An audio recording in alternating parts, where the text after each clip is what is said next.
In 2019, All About Research spoke to a range of employers and training providers about their selection and assessment methods in early careers recruitment. BCLP are a leading international law firm that recruit apprentices to their Manchester office. We caught up with them and asked them about their assessment process and why they select talent using certain methodology. Our applicants fill out an online application form. When they've done that, successful candidates then go through a telephone screening. So that telephone screening is somebody in our grad rec team who will give them a call and just ask them a bit more about themselves, ask for emphasis on what they've put in the application, and it is kind of a first stage interview. So only successful people that do well in that telephone interview then make it through to what we hold as an assessment centre. At BCLP, the telephone interview is a live call. We find that it really assists the candidates before they come to the assessment centre. People might not have any experience and may never have done an interview before, so we do like to give them a bit of a prompt on what research needs to be done before, so that when they come they're well prepped for the interview questions. When we looked at how best to set this up, we found that actually streamlining that with our graduate recruitment process worked the best. For me, what I ultimately want for the apprentices is recognition at the same entry level as graduates, so we want them to go through the same process. There is a slight difference in the technical aspect of it and the knowledge we'd expect people to bring, so it is tailored to students that are straight out of college and may well have never had an interview before, but the actual assessment centre runs the same. So the actual assessment centre itself at BCLP, we're not looking to draw out what technical knowledge candidates have. There's no expectancy of technical knowledge.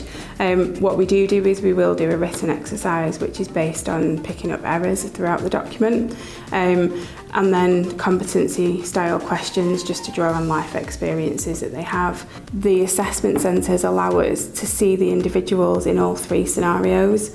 Attention to detail is key, especially working in law, so that's something that we do have quite a rigorous marking around. We also grade and score the assessment in the group negotiation and in the interview, but then it's a collective result which you then see. So somebody might not do well in interview and struggle under that pressure, but would really excel in a team exercise. So it gives us that real rounded view of the candidate.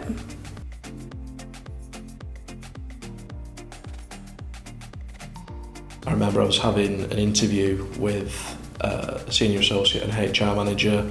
I had a written exercise that I needed to do and also then a group exercise.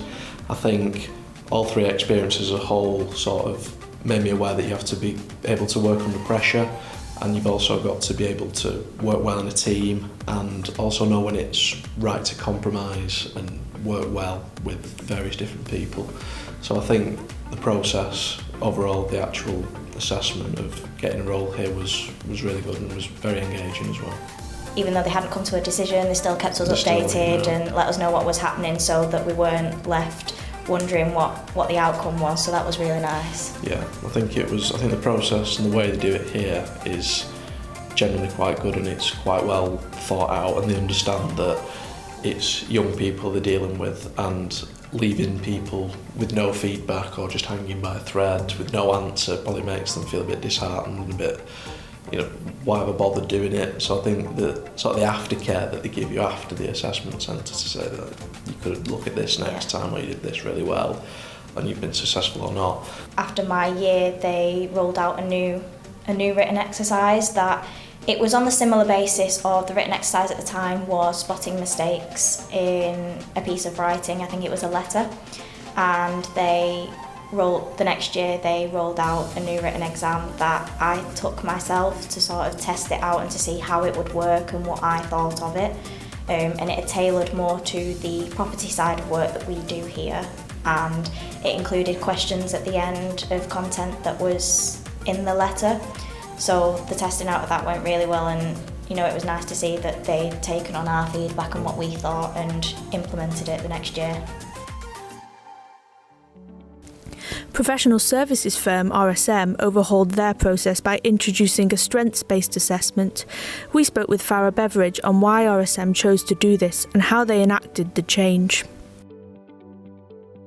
RSM moved to strengths-based process because we'd been doing the same process for about 10 years, so it was quite outdated. Our business has grown considerably within those 10 years, and we felt that we were probably missing out on quite a lot of talent through our old process.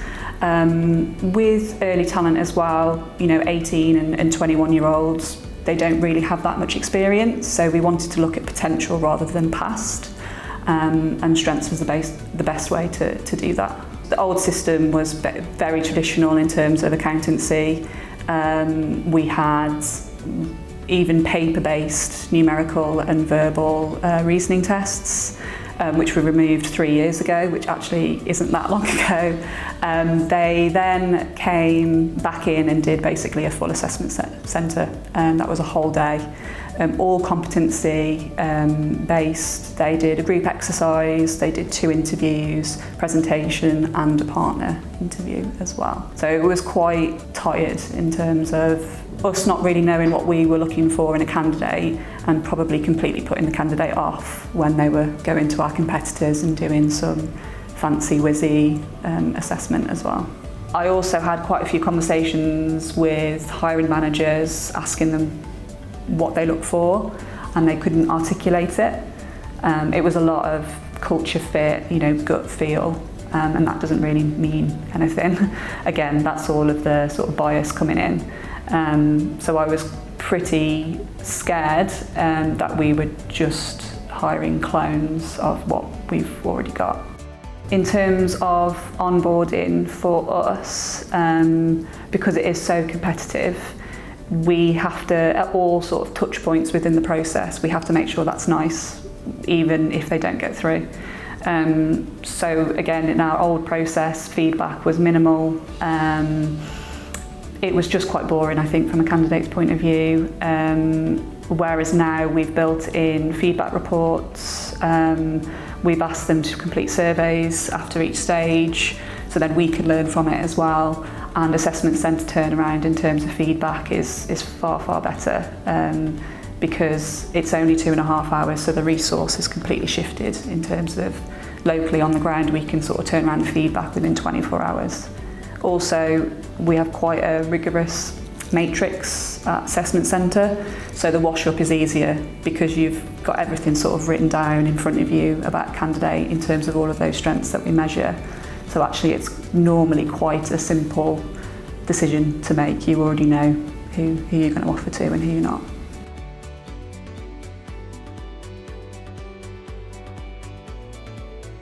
I think the key challenges for our team were timescales. We didn't get sign off probably towards the end of May, so we didn't have that long in terms of implementation for the next cycle.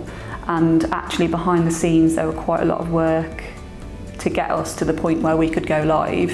What we tried to do was get people on board as soon as possible. So our national leadership team, who are the voice of our business basically, we got them on board straight away. We showed them the statistics from our previous cycle, how hopefully strengths would change. And to be honest, we got really good feedback from them. I think we were ready for that change. So we embarked on a huge analysis of current students through surveys. We did stakeholder interviews. So again, those key people in the business that you want to get on board really, really early. We put their names down to be interviewed. We basically were trying to find out what good is, what great is, and what our strengths will be now, but also probably in about 3-4 years' time as well. With sign-off from the business, RSM had a huge task on their hands to transform the assessment process. This occurred in 4 key stages. Which then led on to how we were going to assess those strengths, which was through the online assessment, the video interview and the assessment centre. All 3 of those were then trialled, I guess, with current students at RSM, so we could understand benchmarks, understand whether it was fit for purpose, if they enjoyed it, and make tweaks like where we needed to. And then training was huge. We trained the trainer, so we trained HR, then HR trained locally on the ground, facilitating. I have no idea how many training sessions we did nationally, but there was a lot to ensure that the assessors were ready to go when the candidates came through.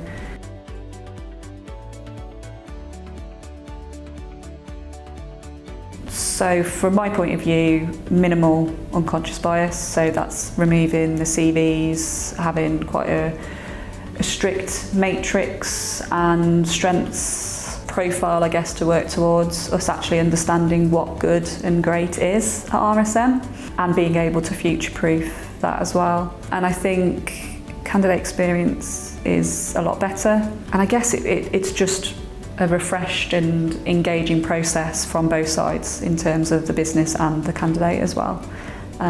So really we have ticked off a lot of the issues that we had with our previous process. So yeah, it's been great. If anyone is thinking of change is never a bad thing.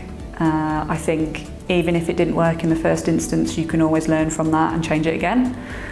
So I think it is quite daunting, especially in our business. We are quite risk averse. We've done things for many, many years the same. So this was huge for us. So I think the fact that because we're in such a different place as a business, they were willing to make the change, whereas probably 5 years ago we wouldn't have been. So it's probably picking your moments, doing your research and speaking to the right people in the business as well, that you want to influence other people basically.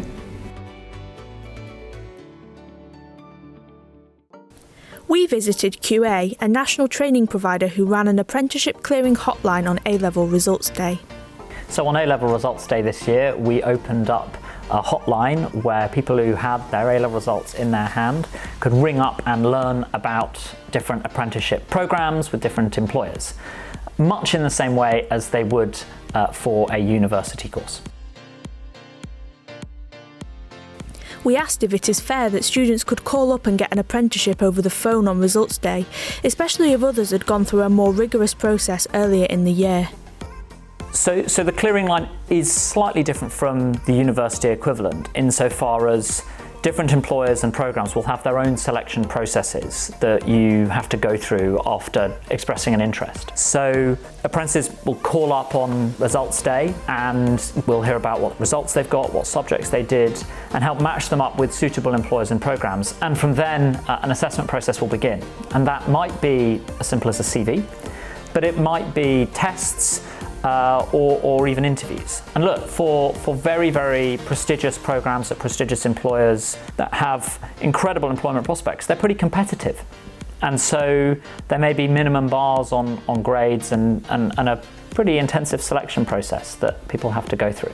That doesn't change whether you applied on results day or whether you applied 4 months beforehand. The same rigor will apply. Similarly, the different processes will still apply across different employers and programs.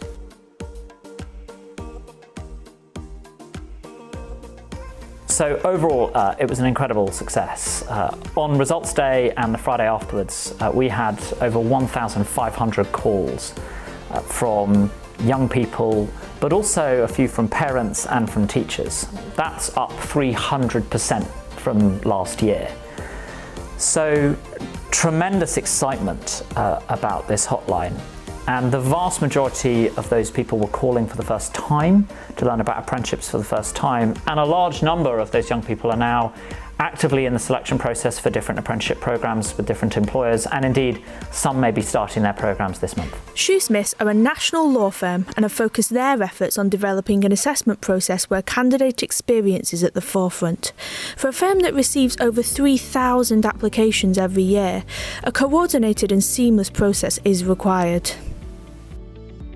Shoesmiths is famous for its client experience, which is why in the careers space we're always focused on candidate experience for delivering success. We receive around 3,000 applications per year for training contracts, and there's only around 30 training contracts per year available. That means there's a huge amount of candidates that we're going to see, who will send us an application form, who we might even meet and interview, but they won't go on to be successful. So it's important to us that they still get a valuable candidate experience and they go away feeling great about their time at Shoesmiths.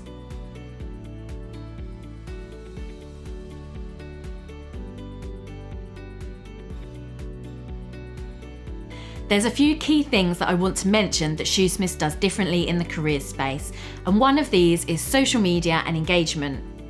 We engage with candidates on social media to share realistic impressions of what working in a law firm is really going to be like. And this includes pictures of our offices, videos, case studies, and profiles of our people. One of the impacts of our social media engagement was the dropout rate in our assessment centres. It went down from 23% to 0.5, which was absolutely amazing. We weren't entirely sure why this was, so after surveying our candidates, they told us that because of the number of touch points they'd had with our partners, trainees and the recruitment team across videos, social media and particularly our live Q&A videos on Facebook, they were fully invested in the firm, they knew the firm was for them and there was no way they were going to drop out.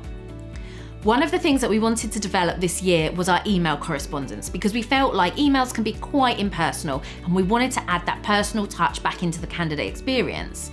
So when candidates were successful at the application stage, they'd receive an email from us letting them know that they were successful to reach the next stage, and it would have a link to a video from me, and that would be congratulating them on reaching that next stage and giving them some hints and tips about how they could make the most in that next step in the process. Having lots of touch points with the candidates meant that not only did we get to know the candidates who were seeing through the process, but they were getting to know us. So they would meet myself and my colleague Amy at events such as the law fair. Then they would see us on the congratulations email. And then they might see us in a video on Facebook and then meet us again at the insight evening. So over this period of time, they're building a relationship up with the recruitment team and the trainees that they're seeing again and again. Assessment days are tough and candidates are nervous, so it's really important that we're able to put their nerves at ease before they've even walked in the front door. This year we saw 180 candidates at assessment centres and we were looking for 60 successful candidates to receive a training contract. That meant that we saw a lot of candidates who weren't ultimately successful, but we wanted them to go away with some value from the day. Aside from the usual exercises you'd expect to see on an assessment centre like interview, group and written exercise, there's also some time with trainees to ask anything which is not assessed. There's also networking over lunch and refreshments. This year we jazzed up our refreshments, we had a hydration station, a selfie station, branded balloons and biscuits, so it made the whole event seem a little bit more fun and not like an assessment day at all. It also meant that people went away sharing pictures on LinkedIn and Twitter of themselves at the assessment centre, which of course marketed us out to their friends and family, and hopefully they might go on to apply. I often see candidates complaining on LinkedIn about how long it takes employers to get back to them, so it's really important to us that we're able to turn things around really quickly once we've seen them on an assessment centre. Usually we're able to let them know if they're successful or not in a matter of days. Every candidate, regardless of outcome, is offered a feedback phone call, and we really encourage them to take us up on that so that they can develop for the future. That means over 100 candidates will receive feedback from us about their performance, and hopefully they'll be able to do better, whether that's with us or another law firm in the future. It can be really time intensive for a small team to deliver all of that feedback to candidates, but it's so important, and that's why we invest around 2 weeks of our time to do it. One of my favourite things is calling the successful candidates to let them know that they've got a training contract. It's a dream moment for them, so it's a really great phone call to do. But we do like to go a step further, so I speak to every interviewing partner and ask them about the candidate they interviewed. I ask them what was the favourite thing about them, and also why did they give them the job. I then pop this quote into a handwritten card and send that off to the candidate. It's just another small personal touch that means a lot and is a big congratulations to them from the firm. Of course, this is quite a good marketing opportunity for us as well, because if candidates share that photo of the handwritten card onto social media, then it just boosts our brand reputation. Santander hire graduates in 6 key areas of their business, hiring diverse candidates from a range of universities and schools across the UK. We spoke about their assessment methods and how this improved using the help of the current graduate cohort. At Santander, our assessment and selection process starts at the very beginning of our journey for the candidate. What that means is that a candidate will go through and apply for a position, but we'll also assess them as soon as they have applied on what we class as a blended assessment, which will assess their ability for numerical, but in a really fun game way. So it's a little bit like text just, it's quite fun. But we also assess some situational judgment style as well as personality. They'll then be able to do a video interview for us. The great thing about that is that the candidate will then be able to see some of the graduates and apprenticeships that we've recruited in the last few years, and they're asking those questions on a pre-recorded video. What we also do is we hold one of our assessment days. Now, we used to do an assessment day as a full day for candidates, but over the last sort of 3 to 5 years, what we have done is reduce that into a morning or an afternoon session. To make sure that we're getting the best we can out of the day from the candidates, but also making sure that the candidates aren't overwhelmed by coming in for a whole day and kind of ending it on a bit of a lull after it. So the great thing about our assessment days is that we, and throughout the whole process, is that we are assessing potential of someone that's coming into the business. What we realise is that some of the old ways of doing testing in numerical was very biased against male rather than female gender, but also we had seen that it hadn't been developed in a way that actually the audience could understand what you're testing. So what we tried to make sure is that the candidate experience was improved, but we were still able to assess the skill set that we need from a numerical basis. So we worked with a company called Mindex, and they helped us with SOVA to develop this numerical test, which is now available for everyone that applies, and it started in 2018, so that you're going through and doing a numerical test, but from a candidate's perspective, they're not seeing the bog standard give A, B, C answer. It's done as a bit more of a game to make it more fun and engaging. If we do live streaming, it's the timing that it takes for everybody, but also if you're doing a live interview, it's not just the business's time, it's the candidates. You know, they're going through university or school, so actually they can do it in the evening, and it's, you know, you're not so time precious. So we tried to make it available that you can do it at any point of your day, on your live weekend evenings, rather than saying we're going to have a telephone interview and it's going to be at this time. So we get a better range of candidates that way. To get the time out of my uni or my school, or, you know, being able to get to that particular location for it was hard. And also the business is going, well, we can achieve what we want to assess in a shorter period of time because we don't need all day to do that. You kind of see that in the exercises. If you're looking at it from a strategic perspective, if you put the exercises in the right way and you align those exercises effectively, you can achieve what you want to get, which is this person suitable for Santander, and do they have the potential to be a graduate or an apprenticeship? When you get to an assessment day, an assessor doesn't need to know any of your background, because where we've changed our ability of assessment to potential, it doesn't matter where that person's come from. So what we have made sure is that from a candidate's perspective, that an assessor won't see your CV, they won't see what uni you've been to, what degree you've done, where you live. They are literally seeing you on the day of the assessment, and therefore they're assessing your potential and building a rapport with you on that day. What that means is that it's been able to really help us throughout all of those processes we put in place and all the new pieces, as well as this blind process, is that our diversity of people that have started in the last 3 to 5 years has started at probably a 70% male to 30% female, is now a 50-50 tracking for all new future talent.